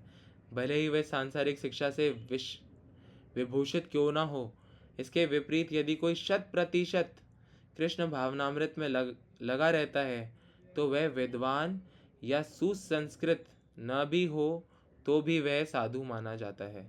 जहाँ तक अनिश्वरवादियों का प्रश्न है, भगवान के लिए आवश्यक नहीं है कि वे इसके विनाश के लिए उस रूप में अवतरित हों जिस रूप में वे रावण तथा कंस का वध करने के लिए हुए थे। भगवान के ऐसे अनेक अनुचर हैं जो असुरों का संहार करने में सक्षम हैं, किंतु भगवान तो अपने उन निष्काम भक्तों को तुष्ट करने के लिए विशेष रूप से अवतार लेते हैं जो असुरों द्वारा निरंतर तंग किए जाते हैं। तो भगवान किसके लिए आते हैं? भक्तों के लिए आते हैं। उनको यहाँ बता रहे हैं भगवान कि क्या बता रहे हैं? भक्तों का उद्धार करने के लिए आता हूँ, दुष्टों का विनाश करने के लिए आता हूँ। उससे पहले क्या बात कही कि पहले भक्तों का उद्धार करने के लिए आता हूँ, दुष्टों का विनाश करने बाद में कहा। जो लेस इंपॉर्टेंट होता है उसको बाद में कहते हैं, तो पहले क्या कहते हैं? भक्तों के उद्धार के लिए आता हूँ जिनको आसुरी लोग तंग करते हैं। तो किंतु भगवान तो अपने उस निष्काम भक्तों को तुष्ट करने के लिए विशेष रूप से अवतार लेते हैं जो असुरों द्वारा निरंतर तंग किए जाते हैं। असुर भक्त को तंग करता है, भले वह उसका सगा संबंधी क्यों ना हो। अब यहाँ पे कोई भी पर्सनली होगा। यद्यपि प्रहलाद महाराज हिरण्यकश्यप के पुत्र थे, किंतु तो भी वे अपने पिता द्वारा उत्पीड़ित थे। इसी प्रकार कृष्ण की माता देवकी यद्यपि कंस की बहन थी, किंतु उन्हें तथा उनके पति वसुदेव को इसलिए दंडित किया गया था क्योंकि उनसे कृष्ण को जन्म लेना था। अतः भगवान कृष्ण मुख्यतः देवकी के उद्धार के लिए प्रकट हुए थे, कंस को मारने के लिए नहीं। किंतु ये दोनों कार्य एक साथ संपन्न हो गए। अतः कहा जाता है कि भगवान भक्त का उद्धार करने तथा दुष्ट असुरों का संहार करने के लिए विभिन्न अवतार लेते हैं। कृष्णदास कविराज कृत चैतन्य चरितामृत के निम्नलिखित श्लोकों से अवतार के सिद्धांतों का सारांश प्रकट होता है। अवतार अथवा ईश्वर का अवतार भगवत धाम से भौतिक प्राकट्य हेतु होता है। ईश्वर का वह विशिष्ट रूप जो इस प्रकार अवतरित होता है अवतार कहलाता है। ऐसे अवतार भगवत धाम में स्थित रहते हैं। जब वे भौतिक सृष्टि में उतरते हैं तो उन्हें अवतार कहा जाता है। अवतार कई तरह के होते हैं, यथा पुरुषावतार, गुणावतार, लीलावतार, शक्तावेश अवतार, मनवंतर अवतार तथा युगावतार। इन सब का इस ब्रह्मांड में क्रमानुसार अवतरण होता है, किंतु भगवान कृष्ण आदि भगवान है और समस्त अवतारों के उद्गम है। भगवान श्री कृष्ण शुद्ध भक्तों की चिंताओं को दूर करने के विशिष्ट प्रयोजन से अवतार लेते हैं, तो उन्हें उनकी मूल वृंदावन लीलाओं के रूप में देखने के जो उन्हें उनकी मूल वृंदावन लीलाओं के रूप में देखने के लिए उत्सुक रहते हैं। अतः कृष्ण अवतार का मूल उद्देश्य अपने निष्काम भक्तों को प्रसन्न करना है। भगवान का वचन है कि वे प्रत्येक युग में अवतरित होते रहते हैं। इससे सूचित होता है कि वे कलयुग में भी अवतार लेते हैं, जैसे कि श्रीमद् भागवत में कहा गया है कि कलयुग में अवतार भगवान चैतन्य महाप्रभु हैं, जिन्होंने संकीर्तन आंदोलन के द्वारा कृष्ण पूजा का प्रयास किया और पूरे भारत में कृष्ण भावनामृत का विस्तार किया। उन्होंने यह भविष्यवाणी की कि संकीर्तन की यह संस्कृति सारे विश्व के नगर नगर तथा ग्राम ग्राम में फैलेगी। भगवान चैतन्य को गुप्त रूप में किंतु प्रकट रूप में नहीं, उपनिषदों, महाभारत तथा भागवत जैसे शास्त्रों के गुण अंशों में वर्णित किया गया है। भगवान कृष्ण के भक्तगण भगवान चैतन्य के संकीर्तन आंदोलन द्वारा अत्यधिक आकर्षित रहते हैं। भगवान का यह अवतार दुष्टों का विनाश नहीं करता, अपितु अपनी अहेतु की कृपा से उनका उद्धार करता है। हरे कृष्ण। तो भगवान ने भक्त रूप में अवतार लेके हमको भक्ति सिखाई। भगवान ने खुद मृदंगा, कितने दयालु हैं, खुद मृदंगा बजा के खुद ही का संकीर्तन कर रहे हैं और हमें सिखा रहे हैं, देखो ऐसे करो, ऐसे करोगे तो सुखी रहोगे, खुद करके। ऐसे नहीं होता कि पेरेंट्स अपने बच्चों को ऐसे हाथ पकड़ के साइकिल चलवाते हैं, हाथ पकड़ के लिखवाते हैं, ऐसे भगवान है। वो तो परम पिता है, सबके पिता, तो वो इतनी परवाह करते हैं हमारी, इसलिए वो चैतन्य रूप में है ना। चैतन्य महाप्रभु की जय, निताय गौरांग की जय। बहुत अच्छा श्लोक है नेक्स्ट वाला भी। वैसे तो मेरे देखो कितना टाइम हो गया है, लेकिन नेक्स्ट वाला श्लोक लास्ट पढ़ेंगे और हम सेशन को, मेरे को तो एंड करना पड़ेगा मेरी तरफ से। एक्चुअली मुझे क्या है, कहीं पे जाना है, तो मैं एक बार फटाफट से मैसेज ड्रॉप कर देता हूँ कि मैं 15 मिनट बाद आऊँगा करके। बहुत अच्छा श्लोक है, बहुत अच्छा। अरे वाह, मज़े आ गए। उन्होंने 6 बजे तक के लिए बोल दिया है, वैसे व्हाट्सएप पर ऑलरेडी मैसेज आया हुआ है, तो 6 बजे तक तो हम हरी बोल। अच्छा, नेक्स्ट श्लोक, एक सेकंड में पहले प्रेजेंट कर देता हूँ। हरे कृष्णा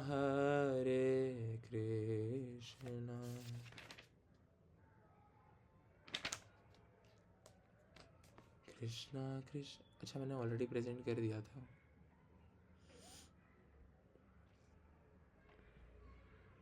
बहुत अच्छा श्लोक है।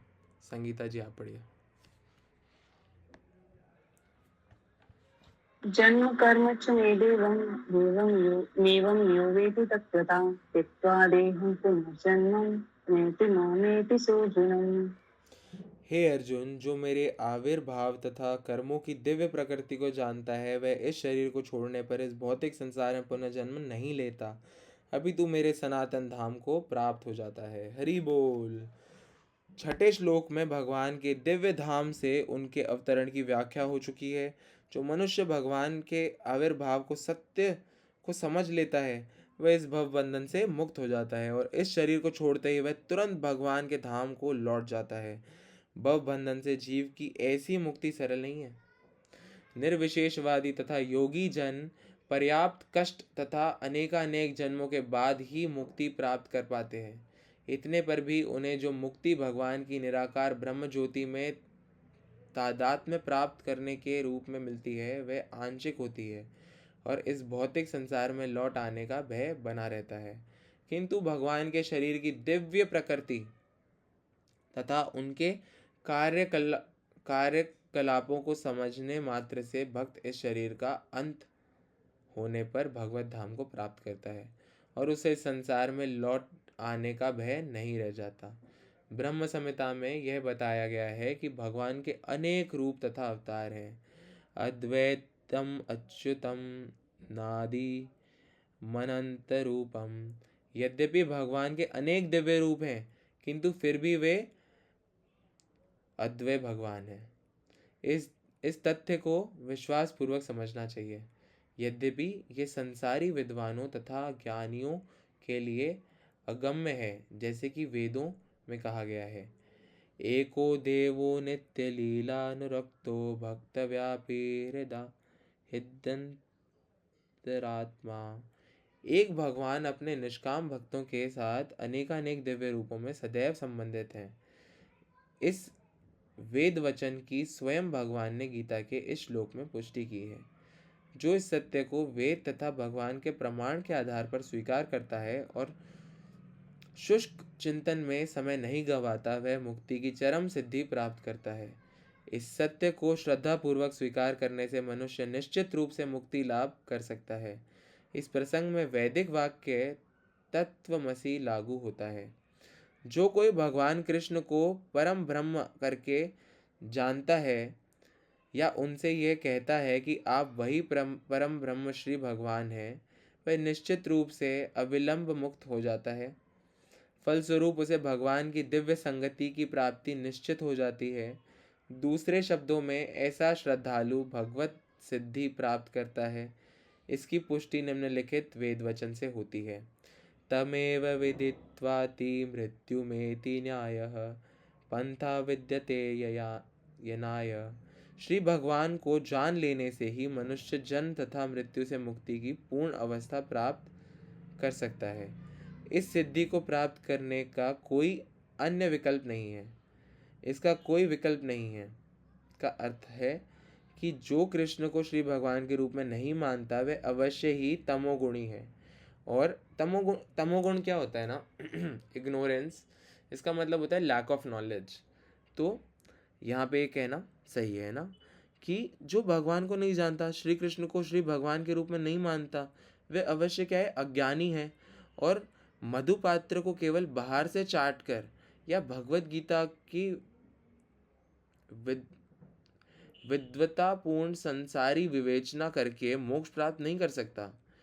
मतलब ये ऐसा है जैसे भगवान है ना, एक है ना शहद की बोतल है, उसके अंदर शहद है, लेकिन अगर कोई बाहर से उसको टेस्ट करना चाहेगा तो नहीं कर सकता ना।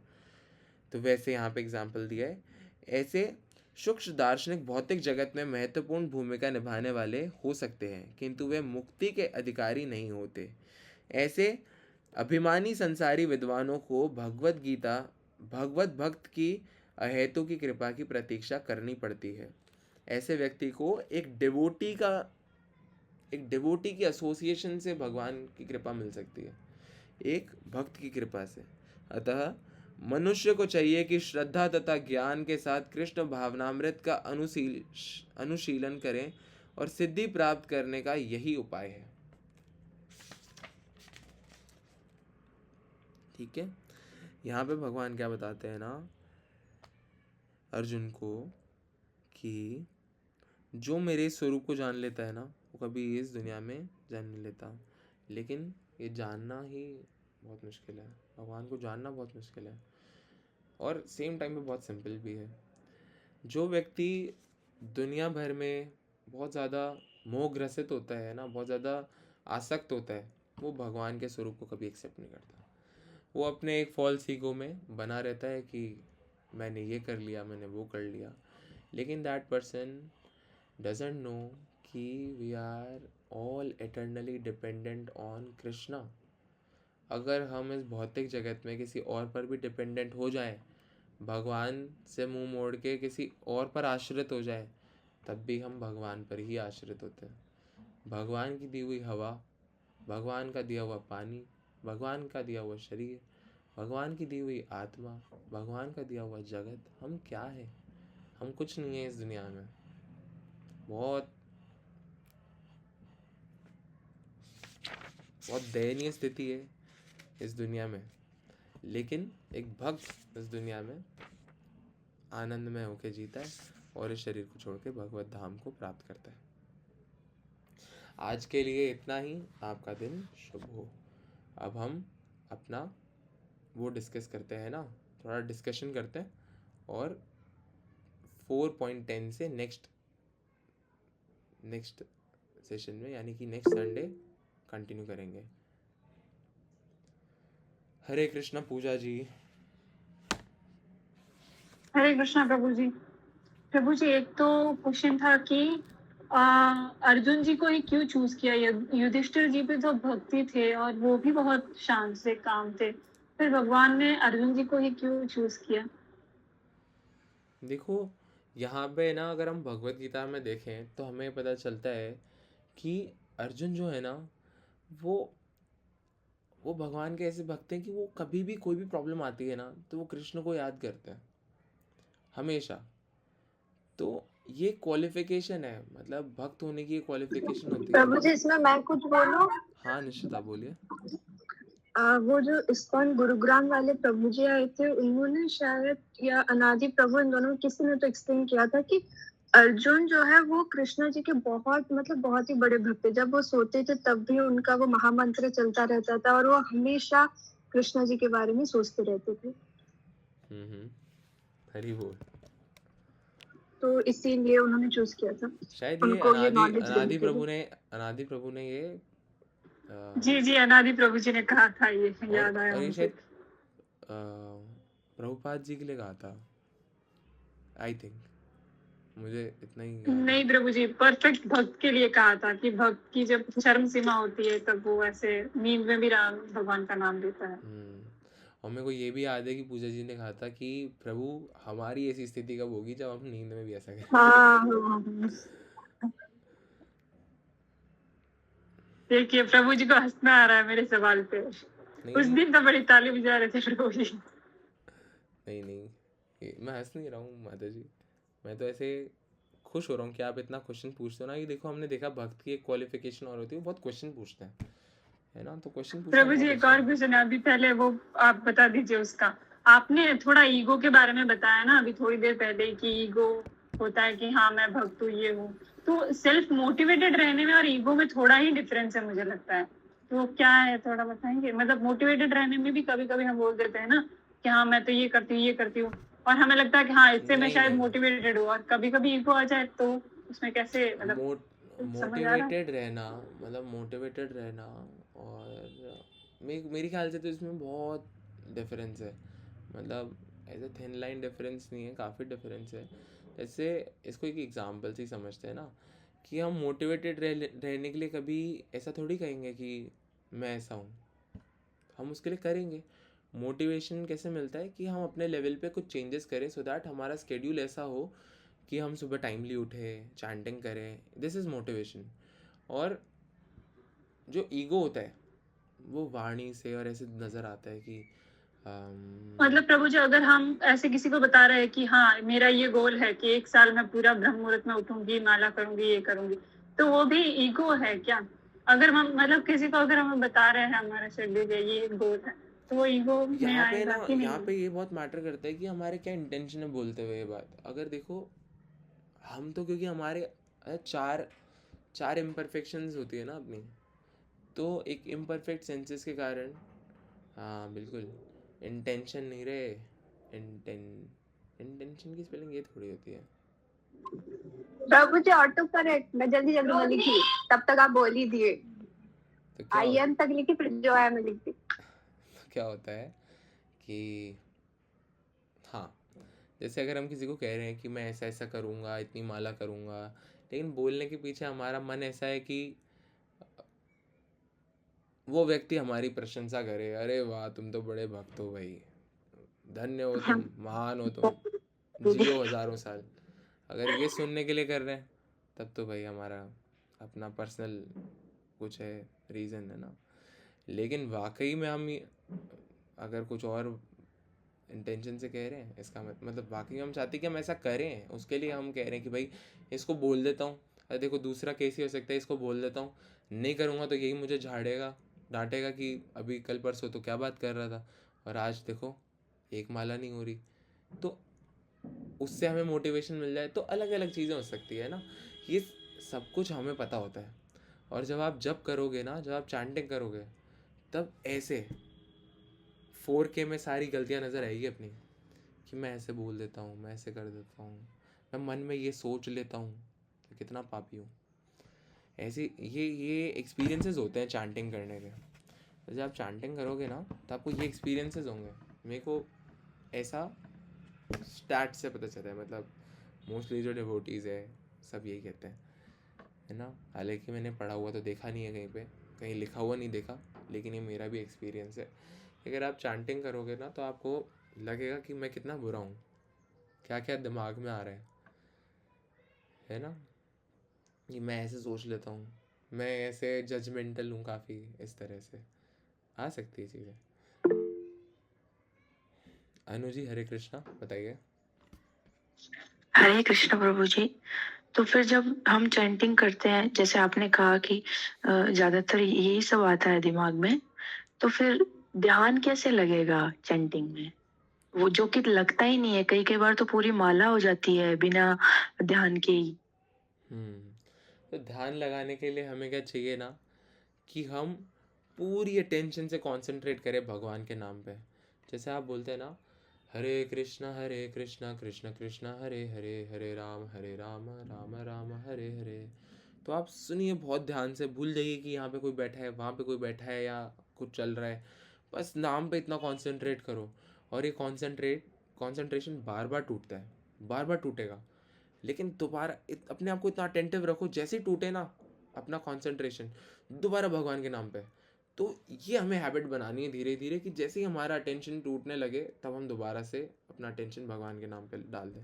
प्रभु जी आपका नहीं टूटा होगा ना अटेंशन? मेरा बिल्कुल टूटता है, मेरा बार बार कई बार टूटता है। कई बार नींद आने लग जाती है, तो मैं खड़ा होकर कूदने लग जाता हूँ, है ना। पर आपको देख के लगता तो नहीं है कि आपका भी मन भटकता होगा? यही तो बात है, देख के आप पता ही नहीं कर सकते कौन क्या हम्म, है ना, क्योंकि हम क्या जानते हैं, हमें तो जो आंखों से दिखता है वो जानते हैं और वो मानते हैं।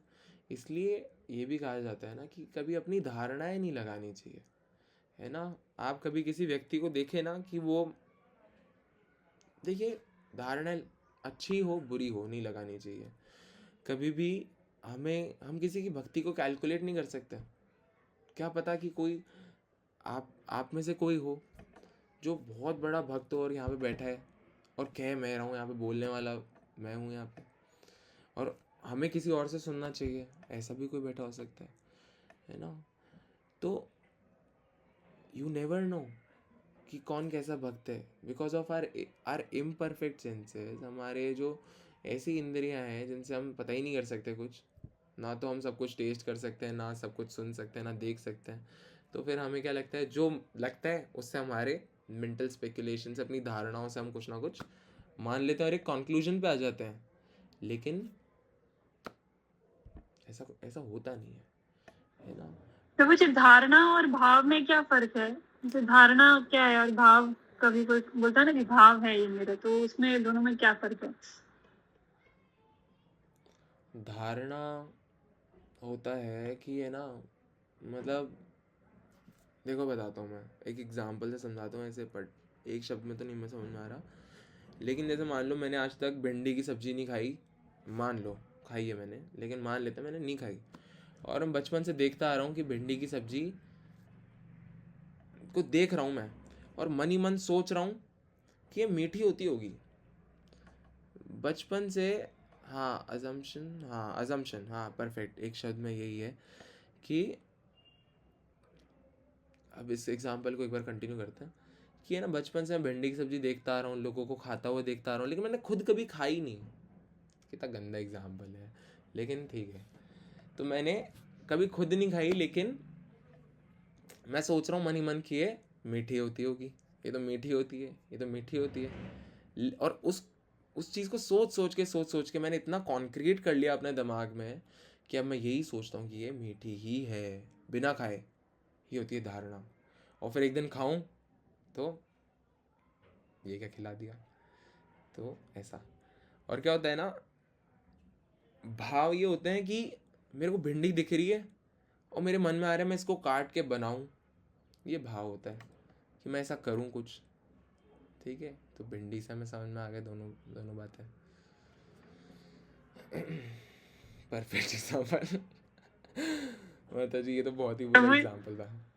प्रभु जी की फेवरेट सब्जी है भिंडी की शायद। नहीं, ऐसा तो नहीं है, मेरे को तो सब कुछ पसंद है, बस भगवान को भोग लगा के मिले तो बहुत अच्छा। नहीं भी मिलता है तो मेरे को मेरी फेवरेट, चल छोड़ो, नहीं मैटर करता कि मेरी क्या फेवरेट है। गुलाब जामुन तो फेवरेट है। अरे बोल, गुलाब जामुन के बहुत एग्जाम्पल आ चुके हैं अब तक। चलिए, अब और कुछ डिस्कशन। देखिए क्या होता है ना, जो हमारे भाव होते हैं ना, ये चीज़ बहुत ज़रूरी है समझना। देखो मैं एक बार क्विक समझाने की कोशिश करता हूँ कि जो हमारे भाव होते हैं, कि हम कुछ ऐसा सोच सकते हैं कि कुछ भी सोच सकते हैं हम। प्रॉब्लम ये है कि हमारा मन कुछ भी सोच सकता है। तो कभी भी हम जो सोचते हैं ना उस पर पूरा बिलीव नहीं करना चाहिए, धारणाएं नहीं होनी चाहिए, और हमारे मन से हमें जो आता है ना वो नहीं करना चाहिए। हमें हम सब कुछ शास्त्रों के अंतर्गत करना चाहिए, है ना, गुरु की वाणी से सुन के काम करना चाहिए।